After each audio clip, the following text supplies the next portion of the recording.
Hey there, BookTube. Noah. Everyone who reads and must converse is the channel. Thanks for coming by again. And today I wanted to talk a little bit about Hyperion by Dan Simmons. This book is awesome. I don't know how many people have experience with it. It's a series that's been out for a while, but it is the first time that I have come in contact with this. I have this volume. This is the first two books of the series in one binding. So Hyperion and Fall of Hyperion. And then there is Endymion and Fall of Endymion are the two final books in the series. So it's 4 books long. Today I'm just going to talk about the first book because I am in the middle of the second book doing a buddy read with Scott over at Shelfware. Very, very, very, very cool, very fun, and this is one of the coolest sci-fi books that I've ever read. What's it about? Okay, we have a very volatile universe going on in Hyperion. In Hyperion, there is a huge amount of technology. There is multiple AI systems that have their own personalities, and they are these huge data constructs that have a lot of power and influence. But there is like a whole nother universe overlaid our universe that is just the data, that is just technology, that is ran by all these different AI personalities and things like that. And that is called the Technocore. The Technocore is this huge data sphere that actually controls and runs all of the data in the universe. And so humans and this Technocore, they call it, humans and the Technocore have kind of a symbiotic relationship. It is unclear how the Technocore needs us, though they seem to need us as well, but we definitely need them. In Dan Simmons Hyperion, there is a couple of new technologies, and one of them is Farcaster technology. That is basically a portal, whether it be a doorway or whether it be a huge, giant kind of portal where, a ship can go through or whatever. And if you go in one at one place where there is another Farcaster portal set up, it can come out there no matter where, no matter how far apart these two portals are. So there is instantaneous movement between where these portals are. And in the web, they call it the web, those are all the planets that are connected by portals. So within the web, there's movement. There's all kinds of movement for human beings, especially these rich elite human beings. In Hyperion, the namesake of the series is a poem by Keats, John Keats. Now, I'm not familiar with the poem. I'm gonna read it. Probably should have read it before this, but I haven't read it.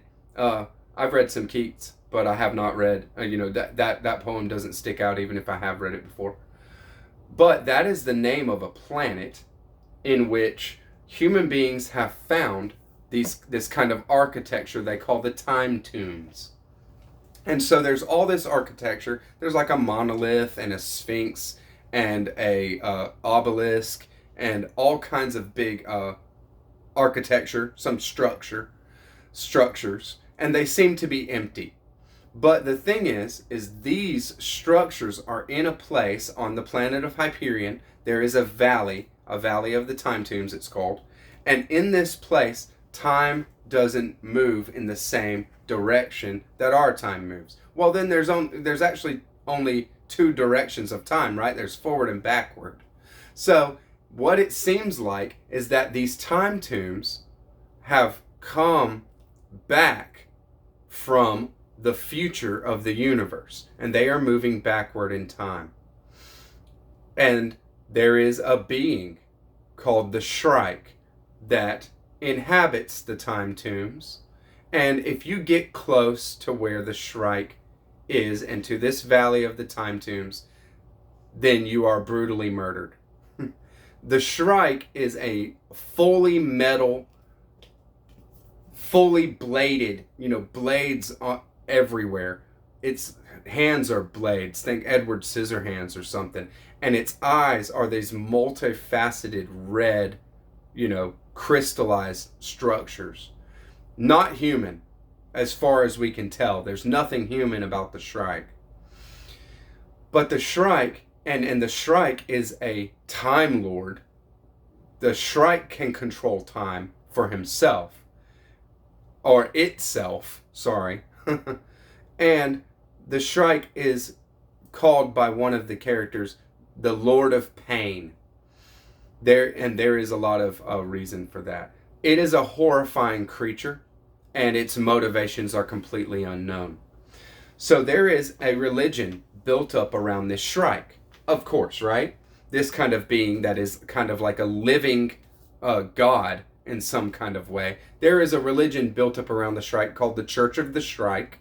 They call the Shrike the Avatar, and they send. They're a hugely influential group in the society of mankind. Why, I don't really know either. There's a lot of mystery in this novel, in the first novel for sure.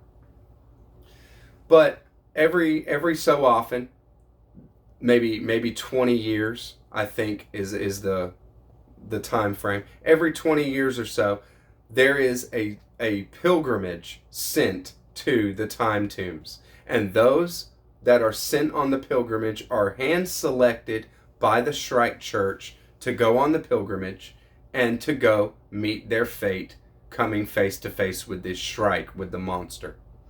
It is completely horrifying what we get into, but the first book is not so much horror. Hyperion, because what we're doing is we're following those pilgrims. The final the final pilgrimage to the time tombs to come face to face with the Shrike. And we're following 7 pilgrims, and they all agree to tell their story of how they came to be on the Shrike pilgrimage. And there is everything sci-fi is in these stories and in this book. It is very, very well done. It is genre fiction, so as far as the writing being on a certain level, well, he writes a little bit higher level than Philip K. Dick. Even though, and I love Philip K. Dick, but as far as from a literature standpoint, Philip K. Dick was very much, lacking in that way. He was an idea man. Well, Dan Simmons is a better writer than Philip K. Dick, and still way, far below, Pynchon or Joyce or somebody like that.